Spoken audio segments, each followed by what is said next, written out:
Yeah, I'll react to that, sure. Okay. 18th century cannon. Lindy Beige. My name's Connor. Go. Discord link. Original video. These are British 18th century 24-pounder naval guns. You can tell that they're naval guns, partly because they have small wheels, which don't get in the way when you're trying to get to the gun from the side, but which are a bit rubbish on rough terrain, and partly because they have a loop at the back of the gun. This was for restraining the recoil of the gun when you had limited room. Okay. Thick rope would attach the gun to the wall in front of the weapon. That's not the touch-hole. I am French. It is called the 24-pounder naval gun for one purpose. It is not because the cannon weighs 24 pounds. If you think that these cannons weigh 24 pounds, I challenge all of you myself to go and try to lift these bloody things. I can assure you, you will not manage. The cannon actually weighs 2 tons, so that's equivalent to 2 cars. The pounder refers to the weight of an iron cannonball of that caliber. This one's a 5.5 incher. We will fire 600 grams of black powder, which is still quite a bang, I can assure you. They also have here the world's last remaining 8-inch field howitzer. So for a donation of €10, you will get the only chance in the European Union, as a civilian, that is, to fire a cannon for yourself. Do we have any brave takers? Yep. Yeah. Number 1, yeah. Number 2. So the public came forward and were steeped in the ways of the British Army by being given smart uniforms. There's always one. 1, 2, 3, 4, 7, 8.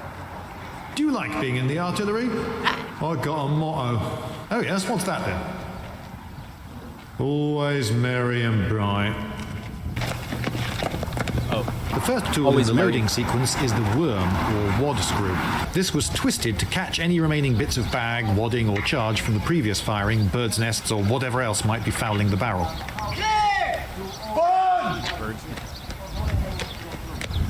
Next, the sponge, some fleece on a pole dipped in water to make absolutely sure that there's nothing in there that will ignite the charge prematurely.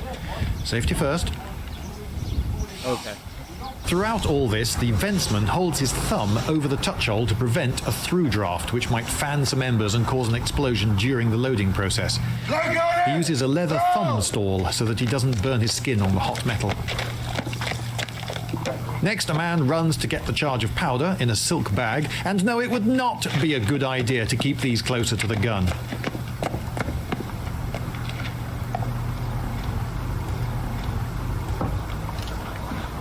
A copper, to prevent sparks, pricker puts a hole in the bag.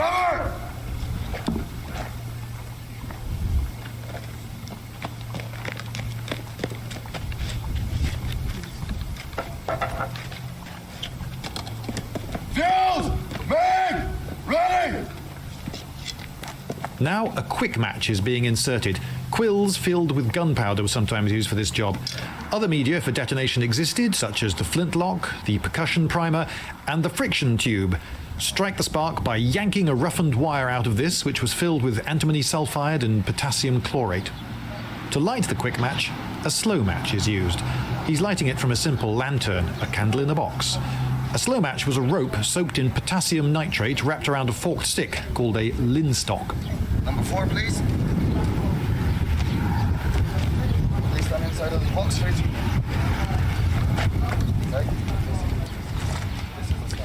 Now the training of the gunner commences. It can take years for a recruit to master all the nuances of firing a cannon.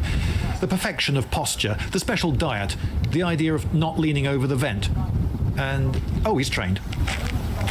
Imagine all the mistakes that had to be. Now for the moment, the fearsome detonation that will strike terror and ironmongery into the enemy. Any minute now. Oh, I can't stand the suspense. So close. I suppose I could use this time to talk about his shorts. They're a very nice colour.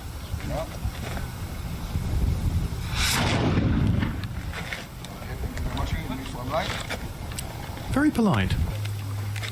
They're not beige. Earplugs out. This video cannot give you any impression of how loud these things are.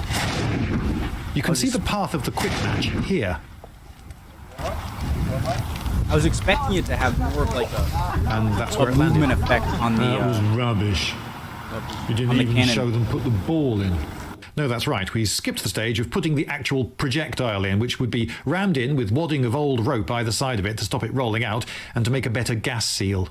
Another tool we skipped was this giant loo brush, which would be used every now and again to clean out the build-up of soot and charred wadding in the barrel after a lot of shooting. It's still rubbish.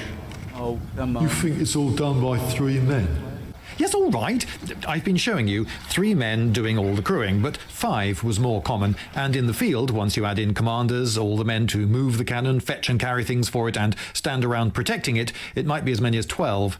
A drilled crew could get off one shot every 90 seconds, or a minute and a half on a bad day.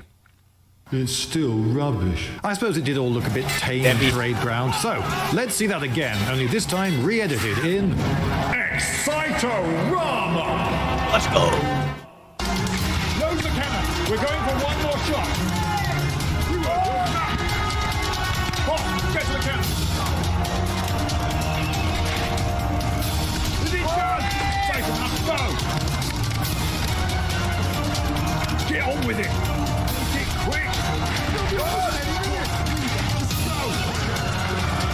There's the hot copy board. Over here. Fire it off.